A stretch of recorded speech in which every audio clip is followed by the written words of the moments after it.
Aujourd'hui, on s'attaque à un sujet qui est absolument crucial, mais qui passe souvent sous le radar, l'innovation organisationnelle. C'est l'art de s'améliorer, mais pas toujours de la façon qu'on s'imagine.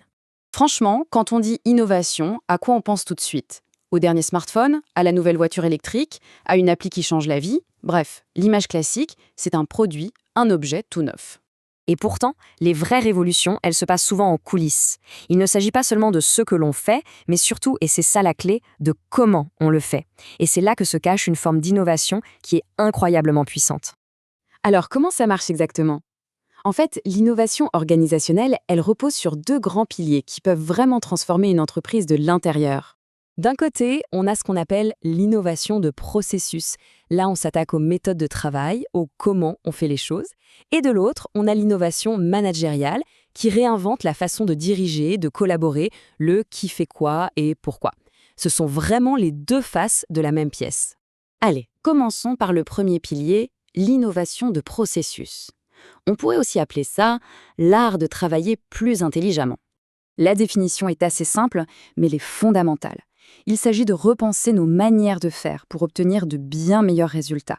L'objectif, ce n'est pas de travailler plus dur, non, c'est vraiment de travailler de manière plus maligne, plus astucieuse. Et concrètement, qu'est-ce qu'on y gagne? Eh bien, plusieurs choses. On peut réduire les coûts, bien sûr, améliorer la qualité, comme un hôpital qui arrive à réduire les temps d'attente pour ses patients. On gagne aussi en réactivité, on raccourcit les délais, pensez à la livraison en 24 heures chrono. Et puis, de plus en plus, on cherche à améliorer la durabilité.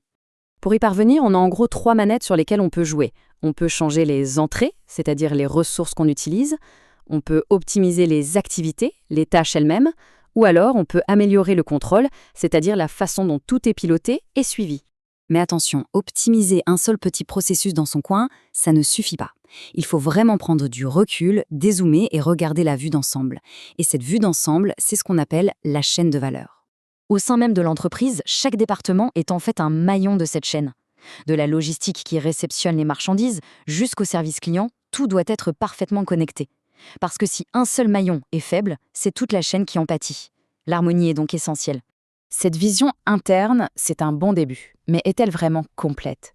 La création de valeur, est-ce qu'elle s'arrête vraiment aux portes de l'entreprise? En réalité, voilà la vraie vue d'ensemble, la chaîne de valeur externe. Ça part du fournisseur de matières premières et ça va jusqu'au client final dans le magasin. Et là, le mot magique, c'est la coordination. L'information doit circuler de manière fluide entre tous ces acteurs pour éviter les ruptures de stock ou au contraire les surplus. Le point crucial à retenir, c'est donc celui-ci.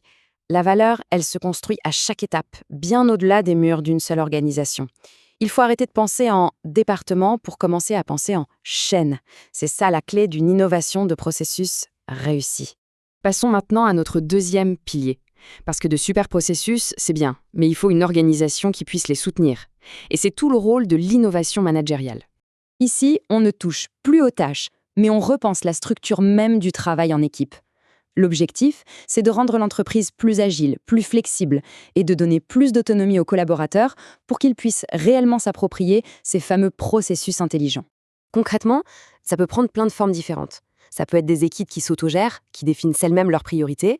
Ça peut être des employés qui ont le pouvoir de prendre des initiatives, d'agir, sans attendre 15 validations. Ou encore ce qu'on appelle les organisations agiles, qui sont capables de pivoter très vite face à un imprévu. Ce sont des changements vraiment profonds dans la culture du travail. Et ça nous amène à une idée qui est centrale. Comme le dit Euchner, innover, ce n'est pas juste une question technique, c'est avant tout une question humaine. C'est de la conduite du changement. Il faut réussir à amener les gens à abandonner leurs vieilles habitudes pour en adopter de nouvelles, de meilleures. Bon, on a vu nos deux piliers chacun de son côté. Maintenant, le plus important, c'est de rassembler les pièces du puzzle. Parce que c'est leur combinaison qui crée la véritable puissance. Imaginez un peu. On met en place un processus ultra moderne, conçu pour être super rapide et flexible. Mais si le management reste très hiérarchique, rigide, avec des validations à chaque micro-étape, eh bien le nouveau processus sera complètement paralysé. Le système va tout simplement le rejeter. Et à l'inverse, c'est exactement la même chose. Imaginez qu'on instaure une culture d'entreprise géniale, qui encourage l'autonomie et la prise d'initiative. Mais si les processus de travail sont complètement obsolètes et contraignants, cette belle culture restera lettre morte.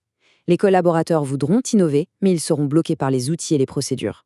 La conclusion est donc très claire. Une bonne idée, ça ne suffit pas. Le succès, il dépend de l'exécution. Il faut les deux en même temps, des processus intelligents et une organisation humaine qui est prête à les adopter. C'est vraiment cette synergie qui fait toute la différence. Ça nous laisse avec une question de fond, pour réfléchir un peu. Pensez à un lieu que vous connaissez bien, une école ou une entreprise. Quel processus vous paraît lourd, inefficace? Et maintenant, allez plus loin, au-delà de la technique. Qu'est-ce qu'il faudrait changer dans la manière de diriger et de collaborer pour que cette amélioration devienne enfin une réalité? La réponse est souvent là,